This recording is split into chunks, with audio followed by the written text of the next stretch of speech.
What is going on, guys? This is Chris and welcome back. Today I am going to work on my yellow Evo 8 project. As you guys can hear, the engine is not in the great shape, does have a rad knock, so today I am going to remove the engine out of the car. And as usual, of course, first step I am going to lift the car and drain all the fluids. I have to drain the coolant, engine oil, transfer case, transmission, basically all fluids.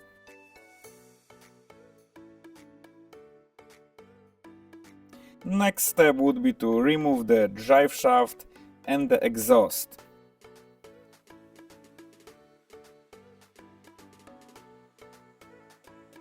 And once this is out, then I'm going to lower the car and I'm gonna work around the engine from the top. Of course, I have to disconnect all connectors, vacuum lines. I'm gonna remove the radiator completely out of the car so I got more room.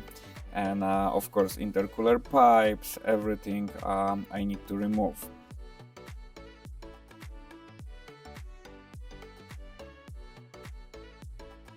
So if you guys doing this first time, it is always good idea to mark every vacuum line or even the bolts that you're removing from the car, so that way you know how to put this back together.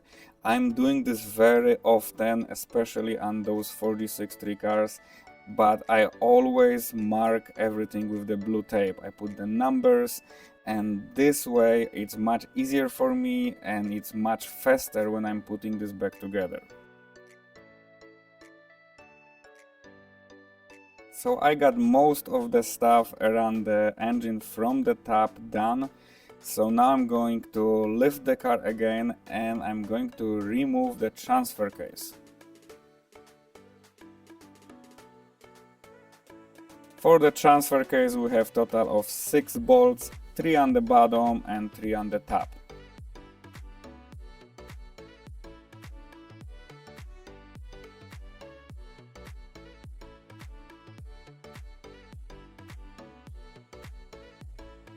And of course, don't forget the little shaft there is on the driver's side and passenger side. You just need to remove the driver's side. This is the shaft. That's always forgotten shaft, and then you're gonna fight with the transfer case for a half an hour until you realize that you didn't remove the shaft.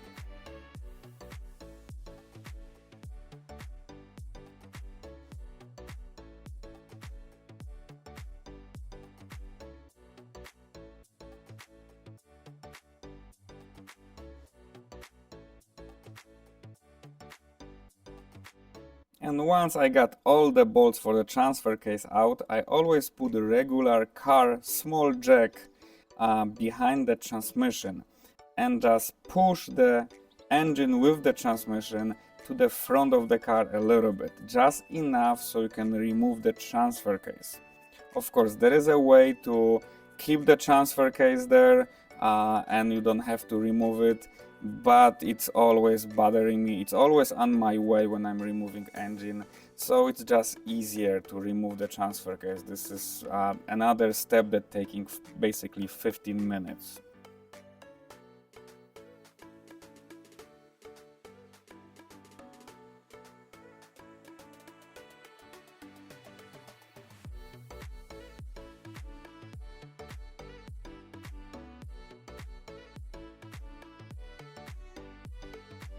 And this is the jack that I'm talking about. It's behind the transmission. You just need to move the engine and trans just a little bit to the front, and that's much easier to remove the transfer case.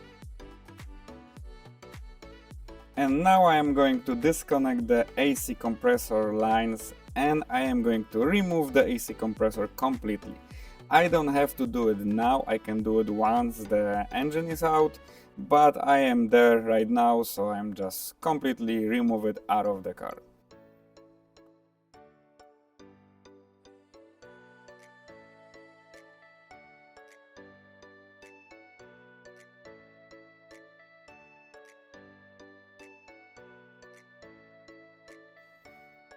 And now I am going to work on the top again. I am going to remove remaining stuff that I didn't remove on the first time when the car was lowered, which is basically fuel lines, injectors, all that stuff. I always leave the fuel line and injectors on the end so the fuel doesn't smell once I'm working on the car. So this is just the last step that I always do.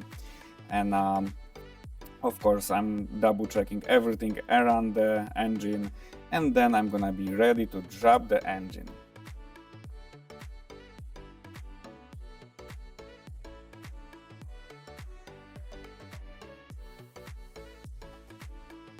When I'm doing this on the lift, it is much easier to just drop the engine to the bottom.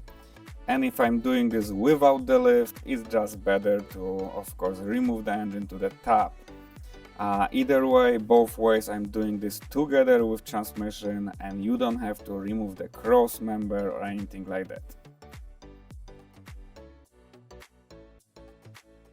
If you have big turbo setup or tight fitment exhaust manifold, you might have to remove the turbo and the manifold before you drop the engine, but this Evo got a stock turbo and MAP manifold, which is a small manifold, so I don't even bother removing it right now. I am just leaving there and drop the engine.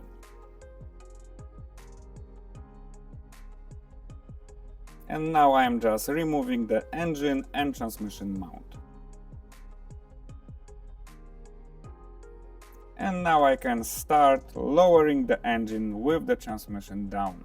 Of course, you have to watch around if there is, if everything is disconnected and if you're good with clearances.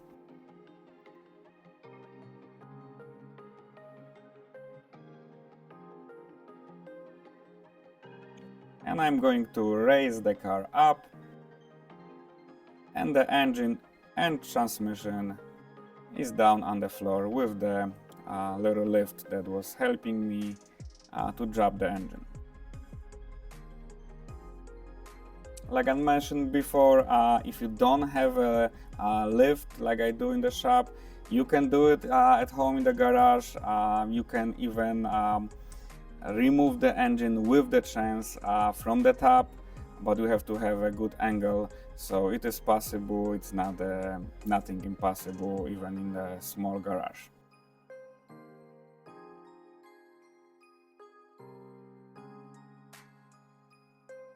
And now I have everything on the ground, so I will separate transmission from the engine. And again, I am marking everything. I put numbers to what bolt it's going exactly where.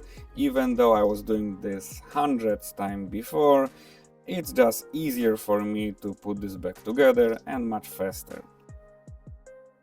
And not to mention that those transmission bolts are different length, so of course you gotta remember where particular bolt is going to.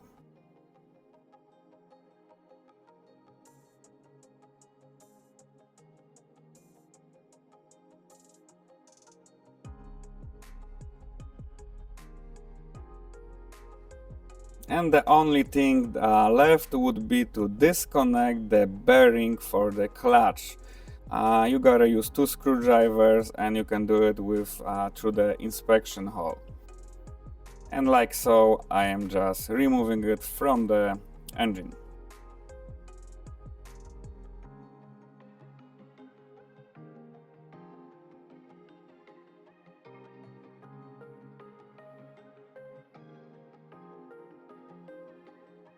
And look like we got some ACT single disc clutch.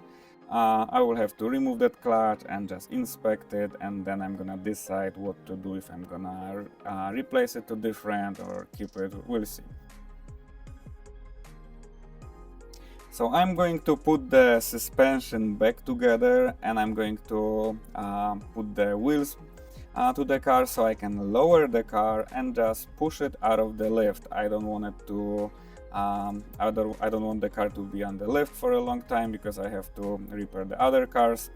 And of course I am going to install the CV axles so the bearings doesn't go bad when I'm going to roll the car around the shop.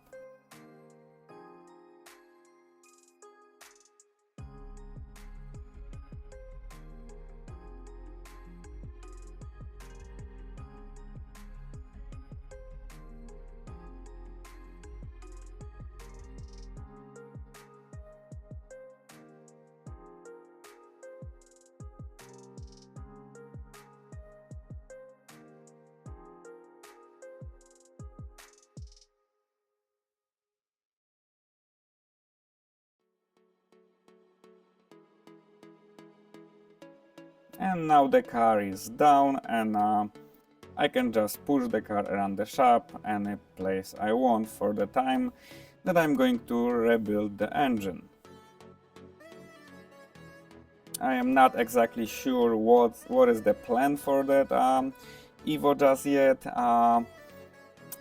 Possibly there's going to be some street small turbo fun car, so we'll see. I'm gonna first disassemble the whole engine, and then I'm gonna decide from there what I'm gonna do with it.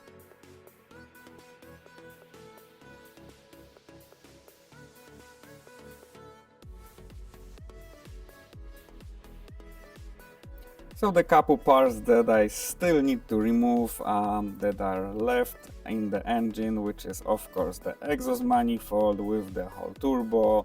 I need to remove the power steering, clutch, intake manifold, and then I will have just the long block.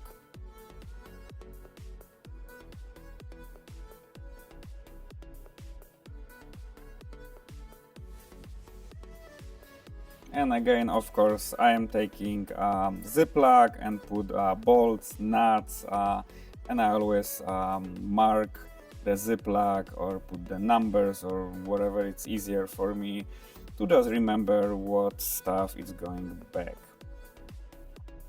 A lot of nuts, bolts I'm going to replace with the new ones when I'm going to put this together, but either way I like to mark everything, so that way nothing is messed up once I'm assembling everything.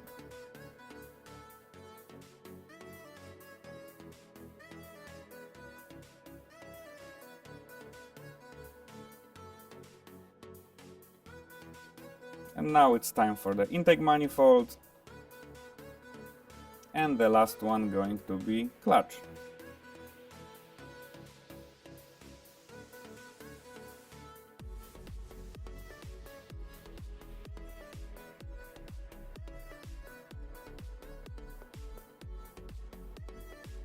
And this is the last step for today's video. I am going to remove the clutch, and then I'm going to make a separate video for the engine disassembling and of course engine full rebuild.